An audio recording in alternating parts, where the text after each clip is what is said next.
더불어민주당이 한명숙 전 국무총리의 불법 정치자금 수수 사건의 재조사를 거듭 언급하며 검찰개혁에 드라이브를 걸고 있습니다. 야당은 윤미향 당선인 의혹 물타기 시도라며 반발했습니다.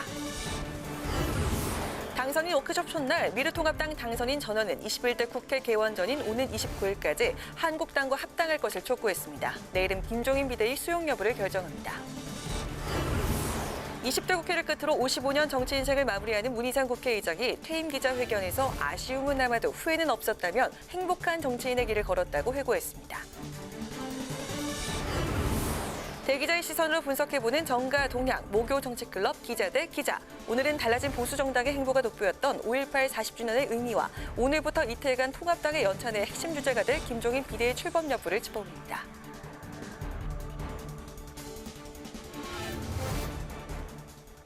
안녕하십니까. 5월 21일 의정종합뉴스 뉴스엔 시작하겠습니다.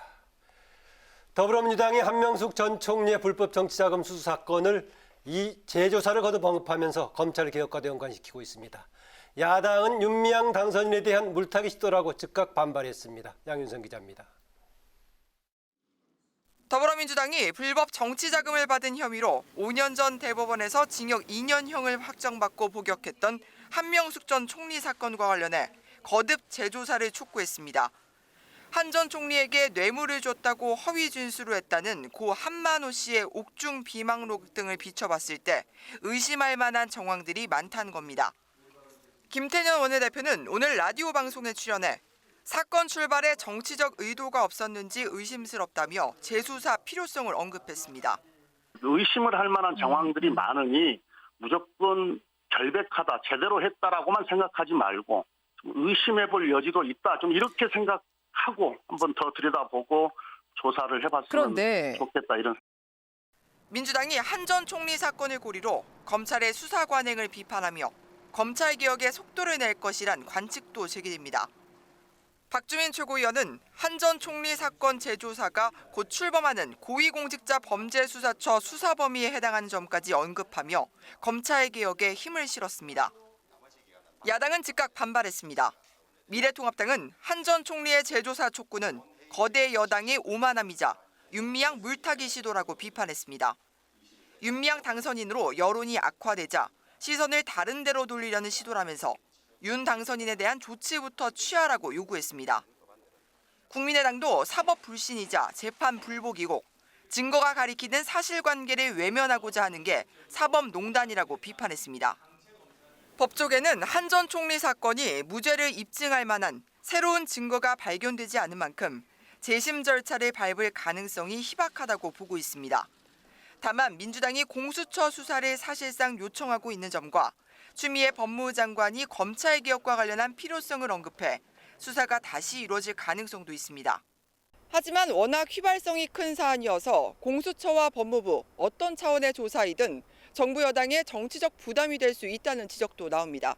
국회 방송 양윤선입니다. 미래통합당 21대 국회 당선인들이 내일까지 워크숍을 열고 총선 패배 이후 당 수습 방안을 논의하는데요. 첫날인 오늘은 미래한국당을 향해 29일까지 조건 없는 합당을 촉구했습니다. 내일은 끝장 토론을 통해 김종인 비대위 수용 여부를 결정합니다. 임채영 기자의 보도입니다. 미래통합당이 21대 국회 당선인 워크숍을 열고 당의 진로를 모색했습니다. 첫날인 오늘 미래한국당과의 합당 논의가 지지부진하자 한국당 지도부의 결단을 압박했습니다. 통합당 당선인 전원은 한국당을 향해 29일까지 조건 없이 통합할 것을 촉구했습니다. 또 통합을 위한 전국위 개최를 즉시 준비할 것을 요구했습니다. 180석의 거대 여당과 이기는 협상을 하기 위해서는 미래통합당과 미래한국당이 단일 대우로 나아가야 합니다. 하나 된 힘으로 대한민국의 소중한 가치와 국민의 삶을 지켜야 합니다. 한국당 당선인들도 오늘 지도부에 오는 29일까지 합당을 마쳐야 한다는 입장을 전달해 합당 논의가 속도를 낼 수 있을지 주목됩니다. 통합당은 내일 김종인 비대위 체제 수용 여부와 임기 문제, 조기 전당대회 개최 등 당 지도체제 문제를 논의합니다. 통합당은 내일 끝장 토론을 통해 어떤 식으로든 결론을 내겠다는 방침입니다. 이런 가운데 김종인 비상대책위원장 내정자는 주호영 원내대표에게 내년 3월까지 임기를 보장해야 한다는 뜻을 밝힌 것으로 전해졌습니다. 주호영 원내대표는 이번 워크숍에서 당 지도체제가 결정되면 적극 협조해 줄 것을 당부했습니다. 어떤 방식에 따라서 결정이 되면 반대 의견을 가지시더라도 흔쾌히 좀 도와주시는 그런 당선자 워크숍이 됐으면 좋겠습니다. 21대 총선이 끝난 지 한 달이 넘었지만 여전히 지도부 체제를 결정하지 못하고 있는 통합당이 내일 결론을 낼 수 있을지 주목됩니다. 국회방송 임천입니다.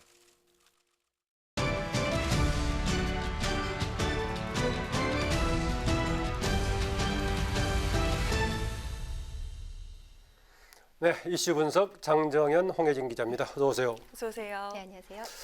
네, 이제 사실상 20대 국회 이제 막을 내리고 21대 국회 시작을 위해서 여야 간의 원구성 협상 시작이 될 텐데요. 지금 현재 가장 중요한 상임이라고 얘기하는 법사위 또 예결위 위원장 자리를 놓고 뭐 구체적으로 진행이 될 때 어쩐지 모르겠습니다. 현 상태에서는 둘 다 자기들이 차지하겠다라고 나서고 있어요. 네, 여야간 아직 제대로 된 국회 원구성 협상 시작되지 않았는데요. 벌써 법사위, 예결위 위원장 자리를 놓고 여야가 서로 양보 없다 이런 속내를 내보이고 있습니다.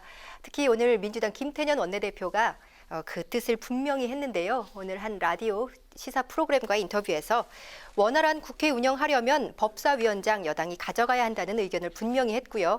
예결위원장 같은 경우는 예산 부분 집권 여당이 당연히 책임 있게 맡아서 집행할 수 있도록 해야 한다는 뜻을 밝혔습니다. 인터뷰 내용 한번 들어보시죠. 법사위원장 민주당이 가져가야 한다. 뭐 원활한 국회 운영을 위해서 그 입장엔 변함이 없으십니까? 네. 예결위원장도요. 그 집권 여당이 예결위원장은 당연히 더 책임 있게 맡아서 역할을 해야죠. 이거 그러면은 이거 두 개 다 지금 양보가 어렵다라는 입장이시라면 주호영 원내대표와 이야기 잘 되길 네, 마지막 김태년 원내대표 특유의 이 너털 웃음 들으셨지요? 네. 야당과의 국회 원구성 협상 들어가 봐야 알겠지만 쉽게 끝날 것 같진 않아 보입니다. 네, 통합당 입장 한번 알아보도록 하겠습니다. 홍혜진 기자. 네. 여당의 법사위원장, 예결위원장 사수 주장에 대해서 당연히 통합당은 반대 입장이겠죠? 그럴 수밖에 없을 것 같습니다. 당연히 통합당 입장에서는 이 180석 가까이 되는 슈퍼 여당이 예결위원장에 여기에 법사위원장까지 갖겠다고 요구하는 것 과도할 수밖에 없는데요. 하지만 이 현실적인 한계도 고민하지 않을 수가 없습니다. 이전처럼 의석수가 비슷하다면 어느 쪽으로든 이 단독 원구성이 불가능한데요. 하지만 지금 상황에서는 민주당 단독으로 본회의 표결을 통한 이 원구성이 가능하기 때문입니다.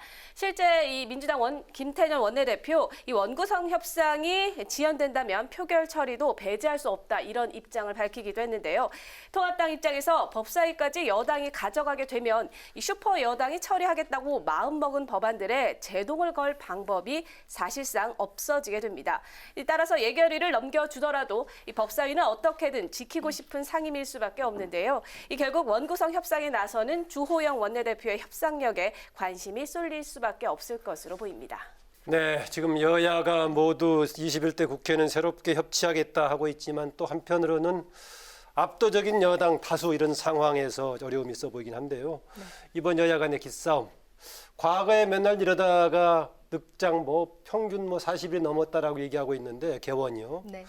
이런 과거에 별로 안 좋은 관례는 개선할 필요가 없겠죠. 네, 국민 바람처럼 빨리 국회가 문을 열어서 국회가 시원하게 입법 활동 시작해야죠. 네, 그동안에 어떻게 됐습니까? 대체로 봤을 때 얼마나 걸렸습니까? 네, 지난 13대부터 20대 국회까지 살펴보면 국회 원구성 평균 한 달하고도 열흘 가까이 정도 더 걸려서 마무리가 되곤 했습니다. 41.4일이 내보니까 평균. 네. 지금 현재 특히 지금의 국회 후반기 원구성 상임위원장단 선출까지 무려 57일이 걸렸는데요. 물론 그 기간에 국회의원 재보궐선거가 있어서 혹시 원내 일당이 바뀔까 하는 분위기로 협상 자체가 늦게 시작된 탓도 있지만 결국 핵심 상임위인 법사위원장 자리를 놓고 여야 기싸움이 이어지면서 늦어진 겁니다. 그때는 관례대로 원내 2당인 자유한국당이 법사위원장을 차지했는데요. 법사위는 각 상임위에서 올라온 모든 법안들에 대한 체계 자고심사 권한을 갖기 때문에 법안 통과의 마지막 관문격으로 불리고 있죠. 또 예결위는 또 막대한 국가 예산을 다루는 곳이고요. 민주당으로서는 20대 국회 후반기 법사위와 예결위 예결위를 모두 통합당의 전신인 자유한국당에 내주는 바람에 문재인 정부 정책과 예산을 뒷받침하기 어려웠다고 보고 있고, 통합당은 거대 야당에 대응하기 위해서는 어떤 자리든 사수해야 한다는 입장이어서 거대 여당이 탄생한 이 시점에서 법사위 예결위 어디서 차지할지 그 협상 결과가 좀 궁금합니다. 네. 네, 원구성 말고도 통합당이 해결해야 할 과제가 하나 있습니다. 공석인 지도체제 문제인데요. 주호영 네. 원내대표는 김종인 비대위 체제로 가닥을 잡고 있는 것 같은데 임기를 내년 3월까지 하는 안이 나오고 있다고요? 네, 이 주호영 원내대표와 김종인 비대위원장 내정자가 이 비대위원장의 임기를 내년 3월까지 하는 안으로 지금 의견 접근을 보고 있다, 이런 얘기가 나오고 있습니다. 임기가 내년 3월까지라는 건 즉 내년 4월에 치러지는 재보궐선거의 공천권을 주겠다는 겁니다. 이 앞서 통합당 지도부는 임기를 내년 2월까지 하는 안을 검토했었는데요. 하지만 김 내정자가 3월을 요구했고 이 주 원내대표가 이를 받아들이면서 결국 3월로 가닥이 잡힌 것으로 보입니다. 그러니까 3월인 이 4월 7일에 공천권까지 행사하겠다. 그 얘기네요. 네, 그것까지 그래도 주겠다라는 통합당의 입장인 것 같은데요. 이 우여곡절 끝에 이렇게 의견 접근을 보긴 했는데 하지만 당내 이견이 여전합니다.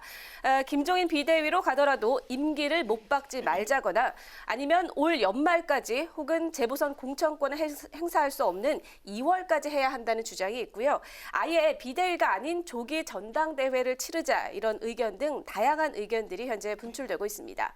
당내 의견 조율이 좀 필요한 상황인 건데요. 예. 이에 주 원내대표는 어제는 당내 3선 이상의 중진과 의견을 교환했고요. 내일은 앞서 리포트에서도 보셨지만 당선자 워크숍을 통해서 전체적인 의견을 수렴한 뒤에 최종 결론을 내릴 방침입니다.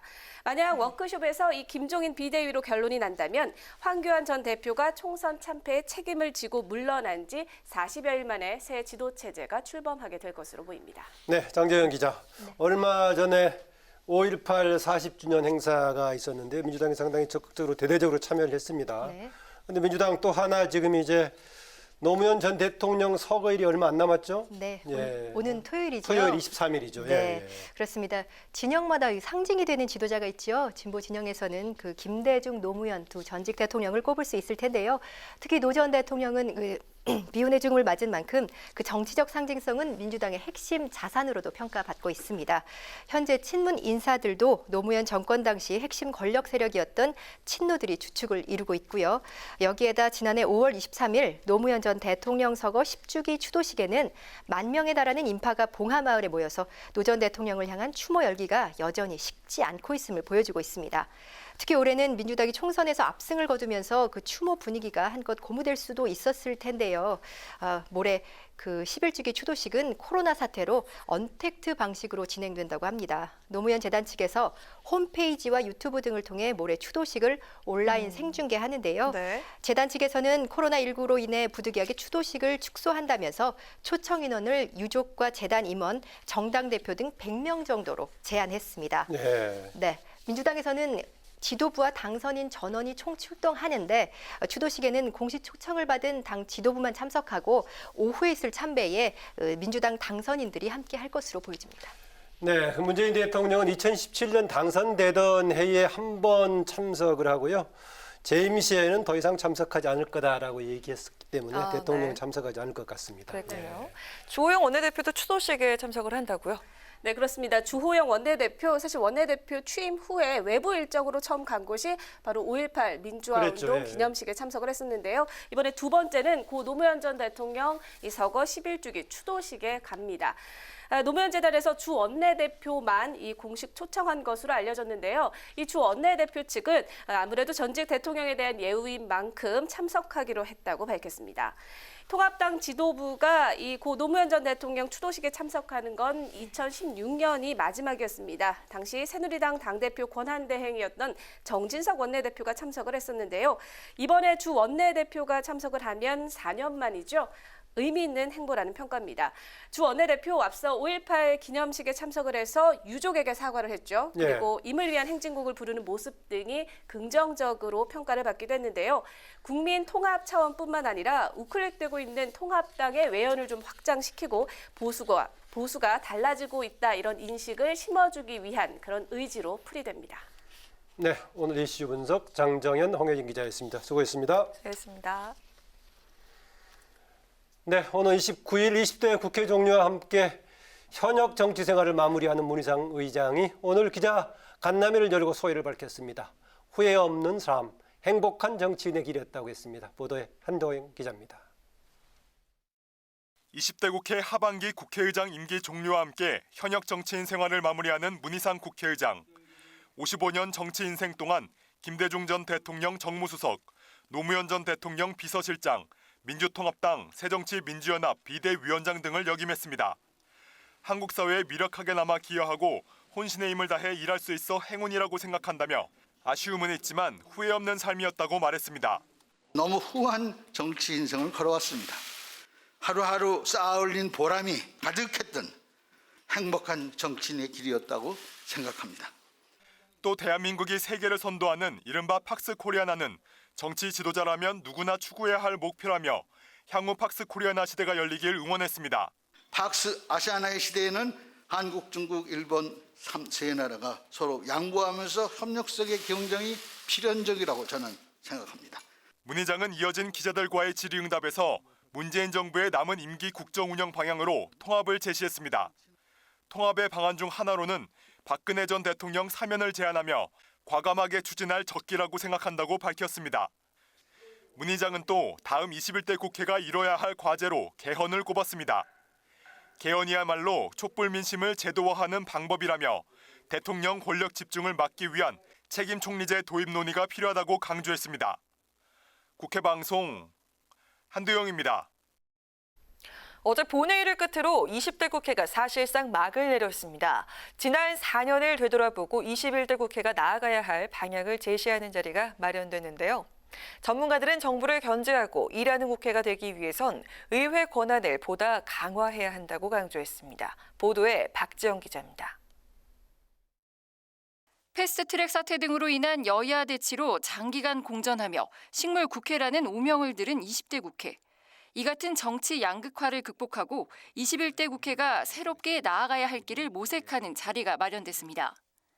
문희상 국회의장도 20대 국회는 진보 대 보수 등 이분법 진영 논리에 갇혀 많은 시간을 허비했다며 협치를 통해 국민 통합의 미래를 열어달라고 당부했습니다.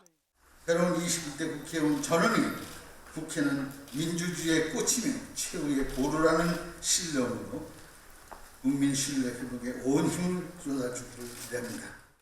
전문가들은 180석에 가까운 거대 여당을 탄생시킨 이번 21대 총선의 의미에 대해 국민 요구에 여당이 부응했다는 분석을 경계했습니다. 전례 없는 코로나19 사태 속에서 치러지면서 유권자가 판단할 수 있는 정책 대결은 찾아볼 수 없었다는 비판도 제기됐습니다.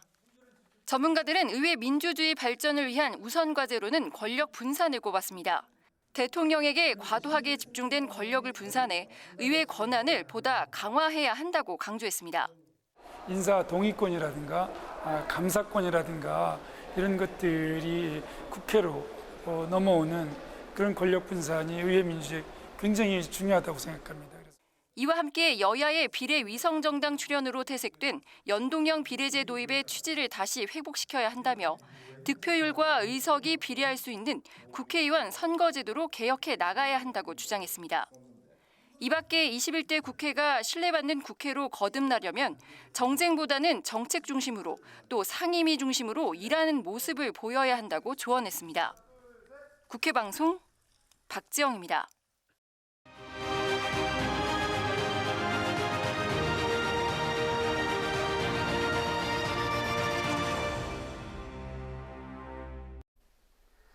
네, 21대 당선인을 만나보는 시간. 오늘은 춘천에서 70년 만에 진보 진영 승리를 가져온 허영 당선인을 만나봅니다. 김희영 기자입니다. 세 번째 도전에서 삼선의 통합당 김진태 의원을 꺾은 허영 당선인. 지난 20대 총선 때 김 의원에게 당한 패배를 서력하고 춘천에서 첫 진보 진영 당선인이라는 타이틀도 얻었습니다. 허 당선인은 새로운 인물에 대한 유권자들의 열망과 코로나19 극복을 위해 정부에 힘을 실어줘야 한다는 민심이 춘천의 정치 지형 변화를 만들어냈다고 말했습니다.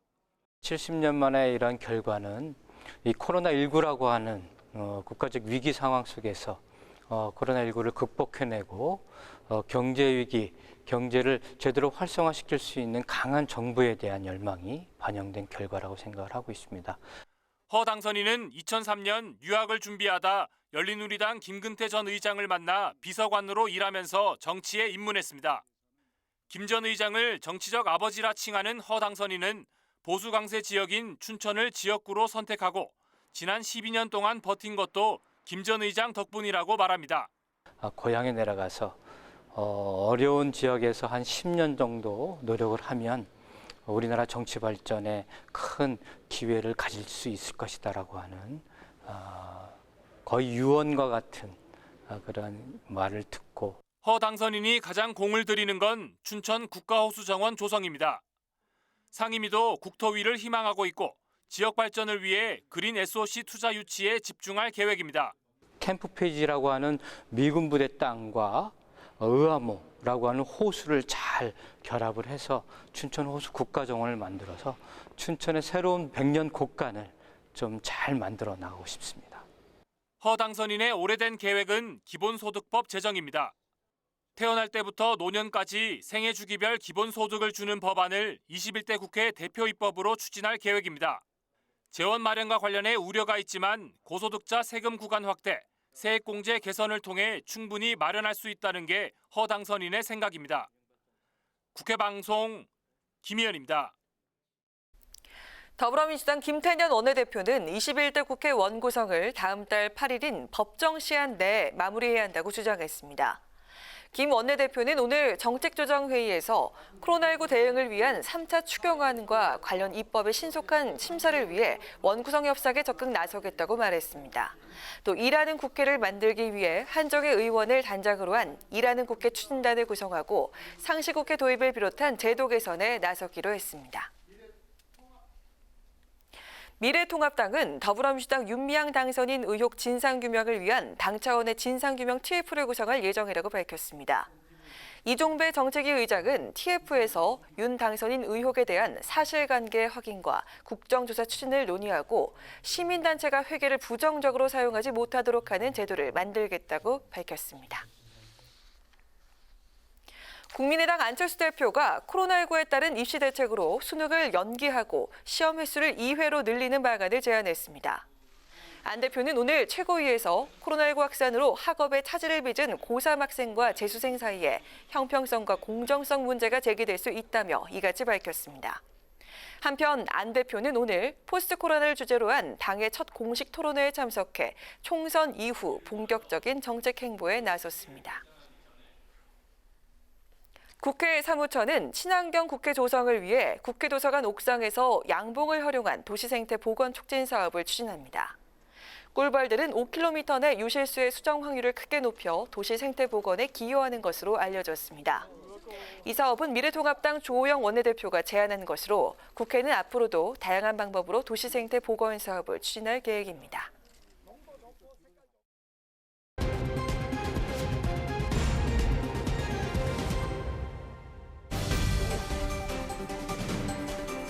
사람들의 시선을 끈 오늘의 정치 뉴스 강하당의 정치톡 시간입니다. 5월 21일 정치면을 장식한 뉴스는 무엇이었는지 첫 번째 정치톡부터 만나보시죠. 20대 국회 마무리와 함께 명예퇴직을 앞둔 문희상 국회의장. 어제 오늘 마지막 본회의와 퇴임 간담회에서 그동안의 정치 인생 소회를 밝히기도 했는데요. 1992년에 국회에 입성한 이후 우등상은 몰라도 개근상을 받기 위해서 노력했다며 21대 국회 당선인들에게 공개한 과거 일화도 화제가 되고 있습니다. 저는 1992년 첫 국회의원이 되었습니다. 나는 김대중 대통령 내부를 찾아갔어요. 헌정했어요. 나한테 약속할 수 있나? 모든 회의 한 번도 안 빠지겠다는 약속을 할 수 있나? 그때 김대중 대통령하고 그 약속 때문에 육선 의원이 본회의에 단 한 번도 안 빠진 기록을 나는 갖고 있습니다. 우등상을 못 받았을지 모르지만 대변상을 받으려면 노력했다. 어제 오전 초선의원 연찬회에서 특강 강사로 직접 나선 문 의장은 21대 국회 입성을 앞둔 초선 당선인들에게 환영 인사를 전하며 이렇게 자신의 과거 얘기를 풀어냈습니다. 김대중 전 대통령을 만나면서 본격적인 정치의 길을 걷게 됐고 정치 대선배와의 약속을 지키기 위해 육선이 되기까지 본회의에 한 번도 불참한 적이 없단 건데요. 실제로 문 의장은 국회 출석률을 거론할 때마다 늘 빠지지 않는 개근하게 대명사이기도 합니다. 또 본회의뿐 아니라 상임위나 의총에도 항상 참석하는 성실한 의정 활동으로 유명한데요. 평생의 업이자 신념이었던 정치를 떠나며 문 의장은 대선배의 가르침을 초선 의원들에게 다시 전했습니다. 오늘 있었던 퇴임 기자간담회에서 문 의장은 아쉬움은 남아도 후회 없는 정치 인생이었다며 행복한 정치인의 길이었음을 회고했는데요. 인생의 한 페이지를 정리하면서 행복했다고 말할 수 있는 사람은 많지 않을 겁니다. 의정활동의 기본과 초심을 강조한 문 의장의 당부와 가르침이 21대 국회의원들에게도 이어졌으면 좋겠네요. 이어서 오늘의 두 번째 정치톡입니다. 지난 4.15 총선 당시 더불어민주당에 영입돼 부산 북강서울에 출마했던 후보죠. 전 세계은행 선임 이코노미스트였던 최재은 박사. 총선에서 김도읍 통합당 후보에게 패한 이후 민주당 국제대변인으로 임명돼서 활동 중인데요. 최 대변인이 총선 출마 전 10년간이나 미래통합당 당적을 보유했다는 사실이 뒤늦게 알려지면서 논란이 되고 있습니다. 어떻게 된 일일까요? 최 대변인의 이중 당적 사실은 최근 부산 지역 민주당 당원들이 입장문을 통해 폭로하면서 언론에 알려졌습니다. 이들의 주장에 따르면 최 대변인이 총선을 앞두고 지난 3월 25일 민주당 후보로 등록하려 했을 때 통합당 당적을 중복 보유한 것으로 나타나서 부산시 선거관리위원회로부터 후보 등록이 반려됐었고 이에 최 후보가 통합당을 탈당하고 다시 민주당 후보로 등록을 했다는 건데요. 선관위와 민주당의 확인 결과 실제로 최 대변인은 2010년 2월 당시 한나라당 서울시당에 입당해서 지난 3월 25일 탈당 때까지 10년 넘게 당적을 보유한 것으로 나타났습니다. 이에 대해 최 대변인은 입장문을 내고 2010년에는 한국에 없었고 아프리카 튀니지에 있었다며 통합당 당원 가입 사실을 부인했습니다. 자신도 총선 후보 등록 마감 시한이 됐을 때 선관위의 연락을 받고서야 가입 사실을 알게 됐고 추천인으로 적힌 사람도 전혀 알지 못한다며 명의 도용의 가능성을 언급했는데요. 최 대변인은 인지하지도 못한 상황에서 어떻게 당원 가입이 된 것인지 파악하고 필요한 경우에는 적절한 조치를 하겠다고 밝혔습니다. 자신도 모르게 10년간 활동하지도 않은 당원으로 등록이 돼 있었다면 이보다 더 황당하고 억울한 일이 없을 겁니다. 우리 정치권의 정당 운영과도 관련이 있는 만큼 명확한 사실관계가 파악이 되어야겠고요. 또 지난 1월 당 인재 영입 과정에서는 이중 당적 사실이 왜 확인되지 않았는지 중앙당의 검증 문제도 다시 한번 되짚어보는 계기가 되어야겠습니다. 마지막으로 세 번째 오늘의 정치톡입니다. 정의당에 반대하면 낙마한다는 이른바 정의당 데스노트. 문재인 정부 출범 이후 정의당이 부적격하다고 목소리를 높인 고위공직자 후보들마다 줄줄이 낙마하면서 나온 말인데요. 한동안 잠잠하던 정의당의 데스노트가 최근에 다시 부활하는 게 아니냐는 얘기가 정치권에서 나오고 있습니다. 데스노트에 거론되는 인물 누굴까요? 윤미향 당선자는 스스로 해명하는 것은 더 이상 설득력을 갖기 어렵게 되었습니다. 검증과 공천 책임을 갖고 있는 더불어민주당이 계속 뒷짐을 지고 있는 것은 국민들이 납득하기 어려울 것입니다. 네, 최근 정치권뿐 아니라 많은 국민들의 이목이 집중되고 있는 윤미향 당선인의 관련 의혹. 정의기억연대 회계 부정부터 안성쉼터 거래, 아파트 구매 자금 출처에 이르기까지 각종 의혹이 꼬리에 꼬리를 물면서 정의당이 윤 당선인에 대한 비판의 수위를 높이고 있습니다. 오늘은 심상정 대표까지 공개적으로 민주당 책임론을 제기하면서 결단을 촉구한 만큼 윤 당선인의 이름이 데스노트에 오른 것이라는 분석인데요. 안경환 법무부 장관 후보자에서 조대엽 고용노동부 장관 후보자, 박성진 중소벤처기업부 장관 후보자, 최정호 국토교통부 장관 후보자에 이르기까지 문재인 정부에서 주요 전국마다 부적격 인사를 출연했던 정의당의 데스노트가 조국 사태에서는 칼날이 무뎌졌다는 평가가 나왔지만 이번에 윤미향 이슈에서 다시 그 역할을 할 수 있을지 관심이 모아지고 있습니다. 정의당마저 윤미향 당선인을 둘러싼 논란에 압박 수위를 높인 만큼 민주당의 고심이 깊어지는 모습인데요. 사실관계 확인이 먼저라는 여당이 과연 어떤 결론을 내릴지, 정의당의 데스노트가 이번에도 힘을 발휘하게 될지 지켜봐야겠습니다. 지금까지 강아랑의 정치톡이었습니다.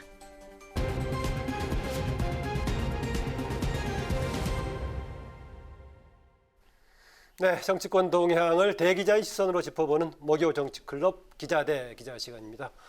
오늘도 성한영 한결의 선임 기자 나오셨습니다. 어서 오세요. 네, 안녕하세요. 네, 최병목 TV조선 해설위원 또 함께합니다. 어서 오세요. 안녕하세요. 네. 네, 그럼 오늘의 첫 번째 토크 주제, 먼저 성 기자님이 선택한 주제부터 볼까요? 네, 주호영 원내대표가 5.18 40주년 기념식 광주에 내려갔죠. 임을 위한 행진곡 재창했고요. 그 장면을 보면서 이제야 이제 보수에서 좀 제대로 방향을 좀 설정을 잘 한 것 같다 싶어서 네. 이 주제를 선정을 해봤습니다. 네, 이제 주호영 원내대표의 광주 형보를 비롯해서 이제 뭔가 통합당 쪽이 새롭게 뭔가 태어나는 방향을 잘 잡은 것 같다 했는데 상당히 의미 있게 보시네요. 예, 저는 정치적인 의미 부여가 가능하다고 생각합니다. 우리나라 보수 정당이 아주 쉽게 얘기해서 5.18에 대한 태도가 두 가지가 있습니다. 하나는 광주 사태 이렇게 보는 시각이 있어요. 그다음에 또 하나는 이제 민주화 운동이다 이렇게 보는 시각이 있고, 1990년에 이제 3당 합당으로 민정당하고 통일민주당 이쪽이 이제 합당을 하면서 이제 그렇게 된 셈인데요. 네. 이 5.18은 전두환 신군부 쿠데타에 광주 시민들이 맞선 비폭력 평화운동 이 정도로 정리하는 게 아마 맞을 겁니다. 그런데 우리나라 보수 세력 일각에서는 이게 어떤 불순 세력의 폭동이다. 또 심지어 북한군이 침투했다. 이제 이런 얘기들 하고요. 지만원 씨를 5.18 진상조사위원회 위원으로 앉히려는 그런 시도도 있었고요. 황교안 전 대표도 1980년인가 그때 하여튼 무슨 사태가 있었죠. 이렇게 해서 구설에 오른 적이 있습니다. 그런데 이건 지금 지하에 계신 김영삼 전 대통령이 들으면 엄청나게 화를 낼 얘기입니다. 김영삼 대통령이 1983년이죠. 23일간 죽음의 단식을 할 때 5.18 3주년 을 계기로 민주화 조치를 요구를 했고요.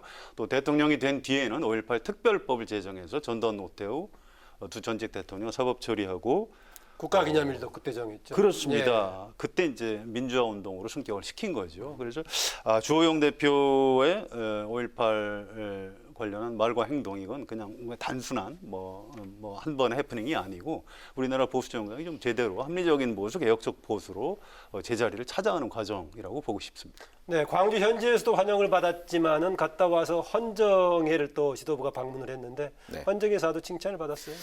지금 말씀하신 대로 사실은 김영삼 전 대통령의 후예들이잖아요. 지금 네. 미래통합당이.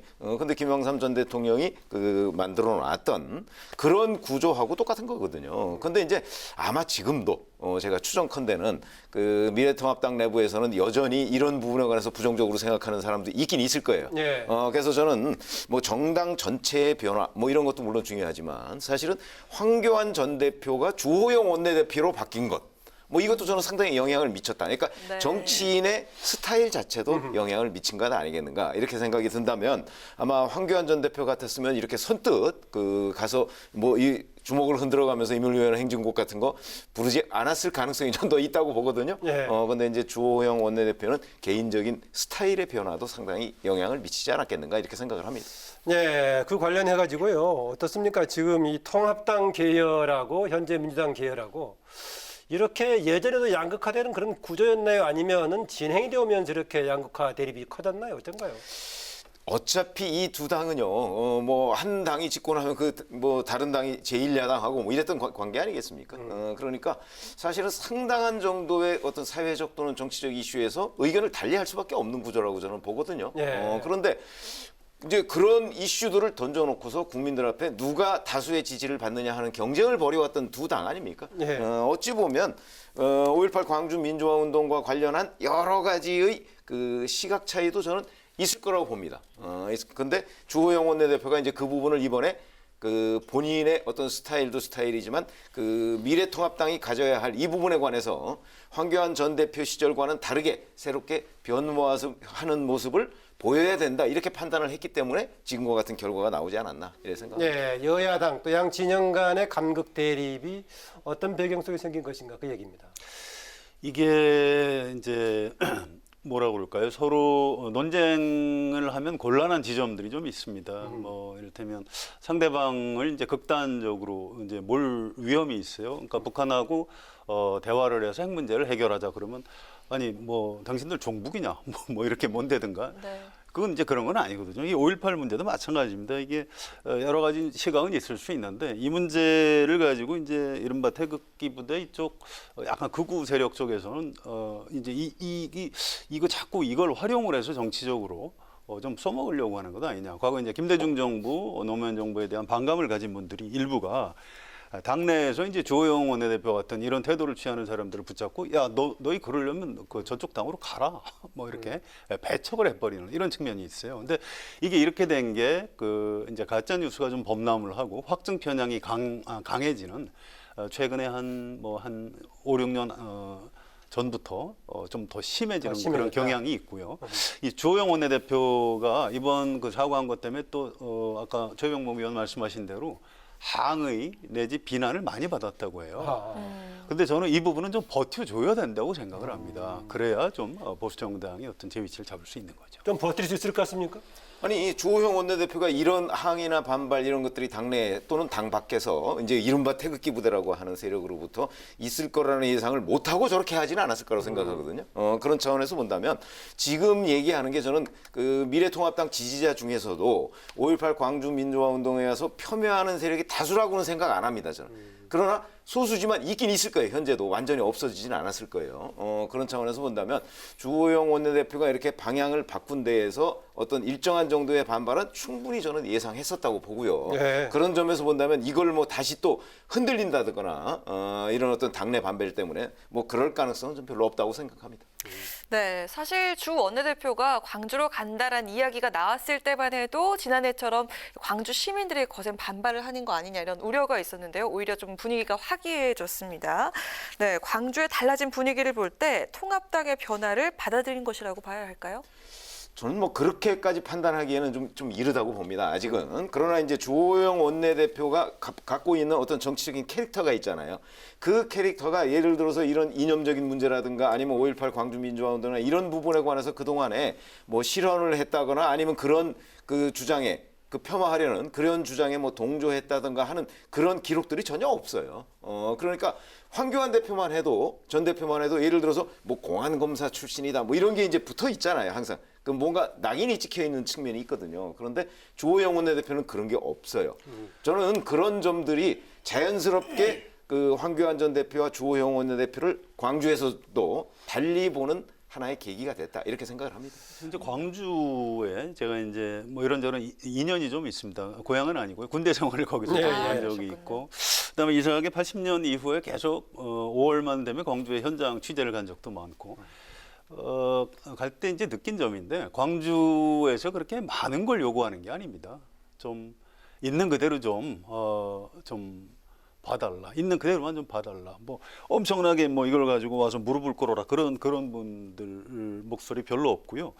그러니까 막 그렇게 기대를 많이 하는 게 아니에요. 그런데 지금 우리나라 이제 극우 정치인들 중에 일부가 무슨 뭐 북한군이 침투했다든가 이걸 뭐 활용을 해서 국가 돈을 뭐 뜯어서 먹었다든가 이렇게 말도 안 되는 주장을 하면서 광주에서 화가 났던 거고요. 이번에 주호영 원내대표가 가서 이정명, 김술래, 김진태 이분들 5.18 폄훼 발언 이거 잘못됐다 이렇게 요구하니까 바로 용서하고 아이고 참 사과해 줘서 감사하다. 그러니까 좀 용서하고 사과할 준비가 돼 있는데 이제 가해자나 그쪽 분들이 지금 사과를 구하지도 않고 용서를 구하지도 않고 있거든요. 앞으로 5.18 이 광주 문제를 풀어나가는 단서도 그런 데서 좀 찾을 수 있다고 봅니다. 네, 그 지금 얘기하신 당사자들은 이번에 21대 국회에 진입은 못했죠 이번에요. 그 망언 관련 발언해가지고 징계 논란이 됐던 분들은 예. 지출하면 안 되는 거죠. 예, 못해서 이제 어쨌든 간에 아니, 그런 점에서 뭐 꼭 그 때문만은 아니지만 예, 예. 어찌됐든 간에 이제 유권자들의 심판을 받았다. 이렇게 볼 수밖에 없는 것이죠. 예, 어쨌든 간에 이제 그대로 넘어갈 수밖에 없는 상황인데 이번에 그 5.18 관련 그렇게 조금 왜곡된 발언들을 했던 것에 대한 규제할 수 있는 처벌법 관련이 이제 됐는데 과거사법은 다른 부분 이번에 20대 국회 마감하면서 통과가 됐는데 21대로 넘어갔습니다. 일부에서는 현행 형사법 체계로도 규제할 수 있는데 구제할 필요가 있느냐 이렇게 나오는데 어떻게 보십니까? 그게 이제 두 가지가 있는데요. 하나는 지금 진상조사위원회가 활동 중입니다. 그런데 인원도 너무 적고 활동 기한도 짧고요. 또 강제 조사할 수 있는 권한도 없어요. 그래서 이제 문재인 대통령이 이번 기념식에서 얘기했듯이 좀 진상 규명을 제대로 하기 위해서는 이 진상조사위원회를 좀 강화할 필요가 있는 것 아니냐. 그러니까 법을 좀 개정하자는 거죠. 예. 이건 지금 여권 안에 좀 공감대가 꽤 있는 것 같고요. 뭐 강제 수사권 관련도 들어가 뭐, 있고. 예, 그렇습니다. 예. 또 하나가 이제 그 역사 왜곡 처벌법을 제정하자 이제 이런 부분인데 이 부분은 이제 이해찬 대표가 최근에 발언을 했고요. 연내에 제정하겠다. 이제 주호영 원내대표가 그렇게 시한까지 정하는 건 좀 너무 섣부르신 것 같다. 다만 적극적으로 협조하겠다. 이제 이렇게 얘기를 했습니다. 저는 그래서 이 두 가지 법안 지금 그 보수 야당의 태도가 좀 전향적으로 바뀌면서 여야 간에 꽤 그 의견을 모아 나갈 수 있을 것이다. 이렇게 전망을 합니다. 합의 입법이 좀 가능한 쪽이다 이렇게 보고 있는 것 근데 같은데. 이제 저는 그 예를 들어서 5.18 민주화 운동을 뭐 폄훼하느냐 폄훼하지 않느냐 이걸 어떻게 보느냐 뭐 이런 거와 완전히 별개로 역사 왜곡 처벌법이라고 하는 거는 그 사실은 우리 민주주의가 다양성을 전제로 하지 않습니까? 그런 관점에서 본다면 특정 사건을 폄훼하는 걸 금지하는 법을 만들면 앞으로 그럼 사건 때마다 법이 하나씩 나와야 되는 것 아니냐. 이런 입법의 필요성이나 뭐 취지 이런 거와 관련해서는 좀 의견을 달리하고 있습니다. 예. 그러니까 무슨 얘기냐면 그렇게 따지면은 그 우리가 조금 뭐 그 많이 나간다고 얘기할지 모르겠지만 그러면 뭐 세종대왕을 예를 들어서 폄하하면 안 된다. 이런 법도 만들어야 되느냐. 사건이 하나 생길 때마다 그걸 폄훼하면 안 된다. 이런 법을 만드는 것은 입법의 필요성이라는 측면에서 저는 바람직한 방향은 아니다. 이렇게 생각합니다. 네. 5.18을 둘러싸고 워낙 논란이 심하니까요. 이제 그런 결국 이제 입법부에서 결정을 할 겁니다. 여러 가지 뭐 여론조사도 하고 국민들의 의견도 반영을 하겠죠. 네, 주호영 원내대표가 광주에서 이번 주말에는 봉하마을을 찾는다고 하는데요. 고 노무현 전 대통령 추도식 참석을 위해서라고 합니다.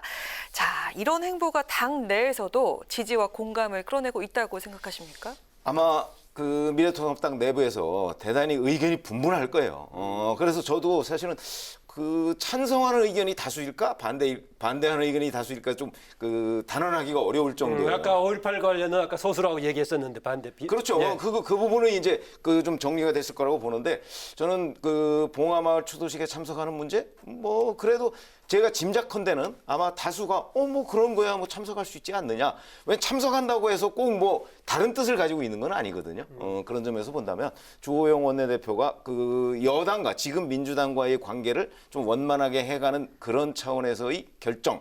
뭐 저도 뭐 그건 충분히 가능하다고 봅니다. 전에 김무성 대표가 갔을 때 약간의 해프닝도 좀 있고 했던 것 뭐 같은데. 있었죠. 그렇지만 전체적으로 뭐 여야 이런 걸 떠나서 굉장히 평가를 좋게 받았습니다. 사실 노무현 전 대통령에 대해서 호불호들이 있으시겠지만 전직 우리나라 대통령이에요. 그리고 추모 행사를 하는데 야당 대표가 초청받고 가서 뭔가 인사도 좀 하고 이렇게 하면 그걸 바라보는 국민들 마음이 따뜻해지지 않겠습니까? 정치라는 게 이제 어차피 국민 통합인데 노무현 전 대통령을 가지고 자꾸 뭐 비하하고 폄하하고 해서 갈등을 부추기는 게 좋겠습니까? 아니면 야당 대표가 가서 뭐 좀 이렇게 그 앞으로 우리가 유지를 잘 이어가겠다 이렇게 하는 게 좋겠습니까? 전 이번에 주호영 대표의 결정 아주 올바르다고 보고요. 네. 이번에 그 코로나19 때문에 뭐 아주 그 크게 사람이 모이지는 않습니다. 그런데 가서 주호영 원내대표가 의미 있는 뭐 발언 인사 이런 거 하지 않을까 이렇게 예상합니다. 네, 이제 21대 국회로 넘어갈 건데 오늘 이제 문희상 국회의장도 사실상 이제 퇴임 기자회견도 했는데 기자간담회도 했는데 그 20대 국회 이제 정리하는 여러 가지 언론들의 평가가 계속 나오기 시작할 건데 압축적으로 20대 국회를 평가해 주신다면 두 이제 대기자들 어떻게 보십니까? 아니 이게 이제 국회를 평가하라고 그러면 이제 언론에 보면 항상 20대가 최악의 국회였다 이렇게 평가를 많이 하잖아요. 근데 저희가 참 국회 그 오랫동안 취재를 해보고 그랬지만 국회는 늘 그랬습니다. 저는 그렇게 봅니다. 늘 그랬습니다. 다만 하나 제가 분명히 말씀드릴 수 있는 것은 그런데 나아진 기미는 별로 없다. 그렇다고 해서 20대 국회가 또 최악이다 이렇게 저는 평가하지는 않고 국회는 늘 그렇더라. 그냥 이렇게 저는 평가합니다. 20대 국회는 중간에 여야가 바뀌는 그런 상황도 있었어요? 상황이 있었죠. 있었지만 특별히 20대 국회가 뭐 19대 국회보다 더 못해졌다든가 뭐 이런 거 같지는 않다. 그냥 비슷하다 이렇게 생각합니다. 20대 국회는 아마 역사책에 남을 겁니다. 왜 그러냐면 이제 2016년 4월에 이제 선출된 의원들로 구성된 그런 국회인데요. 박근혜 전 대통령 탄핵 소추를 했어요. 그때 무려 234명이 찬성을 했죠.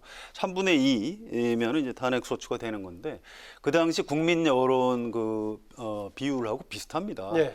그때 정파적으로 판단을 했다면 234명이나 탄핵에 찬성할 수가 없는 겁니다. 그런데 대한민국 국회가 국민의 뜻을 잘 받들어서 헌정 절차에 따라서 어떤 유혈 사태 이런 거 없이 탄핵 소추 의결했고요. 헌법재판소에서 만장일치로 또 그 대통령을 파면을 시켰고 또 그 이후에 헌법 절차에 따라 후임 대통령을 선출을 했고 이게 대한민국 민주주의의 어떤 위대함을 보여주는데 20대 국회가 큰 기여를 했다 이렇게 평가하고 싶습니다. 예, 이제 특히 탄핵과 관련된 부분을 평가해 주시는군요. 조금 전에 이제 국민 여론과 같이 갔다고 했는데 당시에 국민 여론조사에서 탄핵에 찬성했던 비율이 78%에서 80%까지 됐었는데. 예. 한때 그걸 제 기억에는 능가했던 적이 있었던 것 같아요. 왜 그러냐면 박근혜 전 대통령, 그러니까 그 당시 현직 대통령 아니었습니까? 현직 대통령에 대한 지지율, 요새 왜 국정운영 지지도 이렇게 나오지 않습니까? 예. 그것이 4%까지 갔던 것으로 제가 기억을 하거든요. 예. 4%, 5%까지. 그게 이제 2016년 11월 한참 촛불 집회 많이 했을 때 그럴 정도였으니까 어찌 보면 국민 여론하고 비슷하다 이렇게 얘기할 수가 있겠죠. 제가 그래서 아까 234명이 300명 기준으로 78%가 딱 되기 때문에 인용을 했던 거고요. 네, 이번에는 최병무 의원께서 이번 주에 주목했던 주제 어떤 겁니까? 사실 지금 이제 미래통합당이 연찬회를 하고 있지 않습니까? 근데 미래통합당 발등에 떨어진 불이 김종인 비대위를 과연 구성할 것이냐 말 것이냐 이런 문제거든요. 근데 오늘은 논의를 하지 않고 아마 내일 이제 21대 당선자 워크숍에서 논의를 해서 결론을 낸다. 지금 이렇게 얘기를 하고 있거든요. 그러니까 이제 이 문제는 앞으로 미래통합당의 변모 이런 문제와 관련해서도 대단히 중요한 과제다 하는 관점에서 제가 발제를 했습니다. 네, 지금 주호영 원내대표단 쪽과의 만남도 있었고 이런저런 보도가 나오고 있는데 추세로 봤을 때 어떻게 결론이 날 걸로 보십니까? 지금 사실은 내일 워크숍에서 어떤 결론이 날 것인가를 지금 예상하기는 쉽지는 않지만 주호영 원내대표 본인이 우선 김종인 비대위원회를 만들어야 되겠다 이런 생각이 제가 알기로는 확고합니다. 그리고 이제 주호영 원내대표가 지금 당선자들을 이렇게 소그룹별로 만나고 있거든요. 거기서 뭔가 설득을 하고 있다고 해요. 왜 김종인 비대위원회가 필요하냐 하는 부분을 지금 설득하고 있다고 하니까 아마 그 설득이 먹혔다면 그리고 그러면 내일 원만하게 김종인 비대위 쪽으로 결론이 나지 않을까. 다만 이제 김종인 비대위를 어느 시기까지 가져가느냐. 그래서 이제 김종인 전 총괄 선대위원장 같은 경우는 내년 3월, 그러니까 내년 4월에 재보선이 있지 않습니까? 그 공천권까지는 좀 보장을 해달라 하는 그런 요구를 하고 있는 것 같고 이 문제에 관해서 완벽하게 결론은 나지 않았지만 아마 주호영 원내대표는 긍정적으로 검토하고 있는 것으로 제가 알고 있습니다. 네. 근데 당선자들 21대 국회의원이 될 분들은 조금 생각이 좀 다르신 것 같아요. 시간이 지날수록 우리가 너무 구차하게 매달리는 것 같다 이런 얘기들을 하고요. 이제 기자들하고 이제 접촉들을 많이 하는데.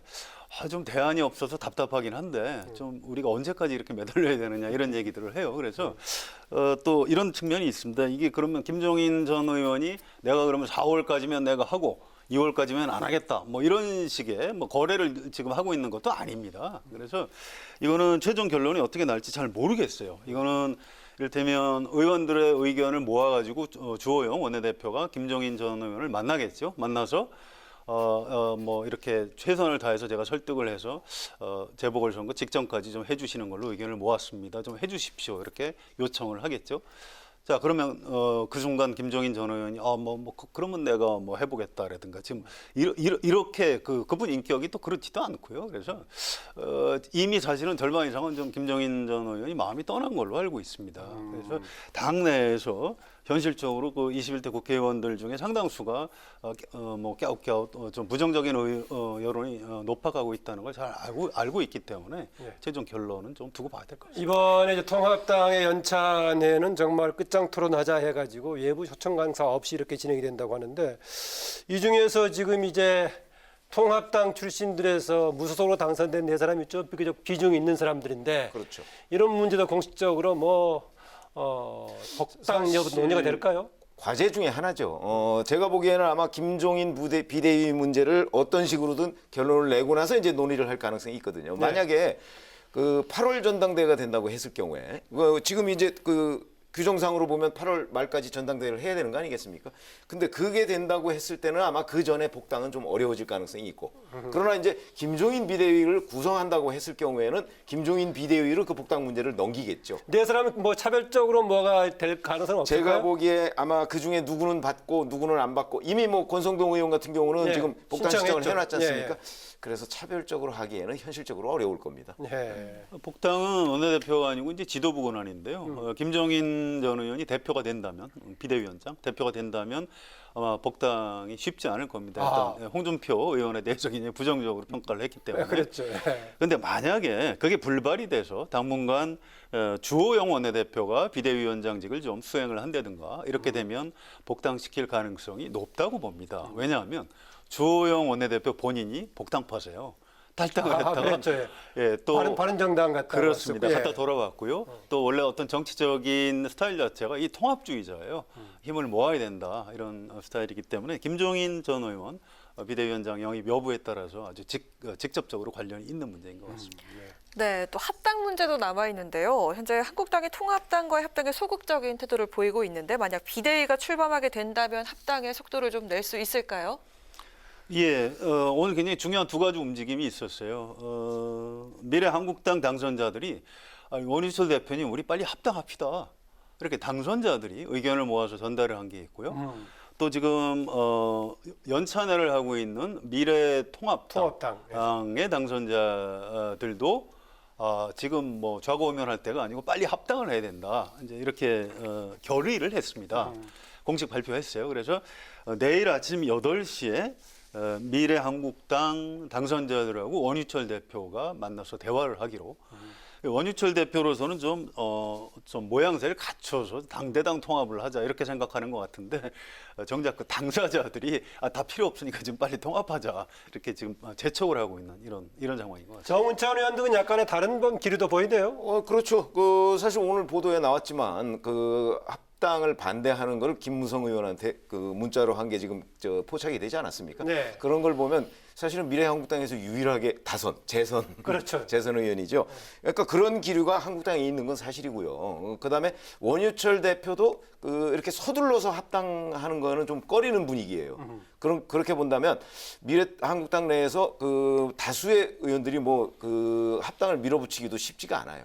그래서 이게 대표라는 게 중요한 거거든요. 그런 점으로 본다면 아마 정말 한 일주일 이내 29일까지 합당하자 이런 얘기들이 지금 통합당 내부에서 나오고 있잖아요. 네, 21대 국회 시작하기 전에 보세요? 합당하자 이제 이렇게 했는데 어떻게 보십니까? 저는 좀 불가능하지 않을까. 왜냐하면 원유철 대표가 그런 생각이 제가 알기로는 없는 것 같아요. 그런 점으로 본다면 아마 21대 국회 출범하고 나서 아마 상당 기간은 그냥 미래한국당이 존립을 하지 않을까 이렇게 예상을 합니다. 그 점만 어떻게 하십니까? 그러기에는 좀 당사자들이 언론 합치자 이런 여론이 워낙 많고요. 또 그걸 바라보는 일반 시민, 일반 국민, 유권자들도 그렇게 곱지가 않습니다. 그래서 원유철 대표가 어디까지 버틸 수 있을지 좀 회의적입니다. 네, 어쨌든 간에 이번에 연찬회에서 어떻게 결론이 날 것인가 굉장히 당의 진로에 중요할 것 같습니다. 이제 내일까지 오늘 내일 하는 거니까요. 결과를 지켜봐야 할 것 같고요. 마지막으로 두 분의 한 줄 논평 한마디씩 마무리 듣고 끝날 겁니다. 먼저 성 기자 부탁합니다. 예, 저는 이제 보수 야당이 제대로 어떤 대안을 낼 수 있는 제대로 된 진짜 보수 야당으로 거듭나야 대한민국 전체 이익이라고 생각을 하고요. 그래서 야당이 바로 서야 나라가 바로 선다 이렇게 말씀드리고 싶습니다. 야당이 바로 서야 나라가 바로 선다.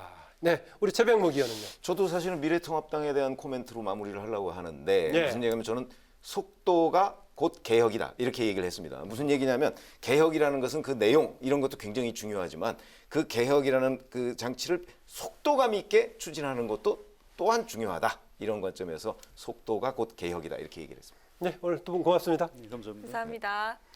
네, 목요일 정치클럽 기자 대 기자, 지금까지 성한용 한겨레신문 선임 기자, 최병묵 TV조선 해설위원과 함께했습니다.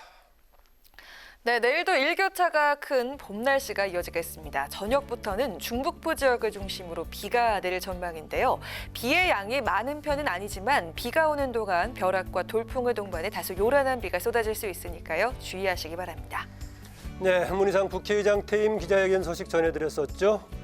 문 의장님을 비롯해서 이번 20대 국회를 끝으로 오랜 현역 정치 생활을 마감하는 의원들이 여러 분 있는데요. 151명에 이르는 21대 초선 당선자들의 다짐 못지않게 퇴임하는 원로 정치인들의 소회도 저한테는 좀 깊게 다가옵니다. 오늘 뉴스는 여기까지입니다. 시청자 여러분 고맙습니다.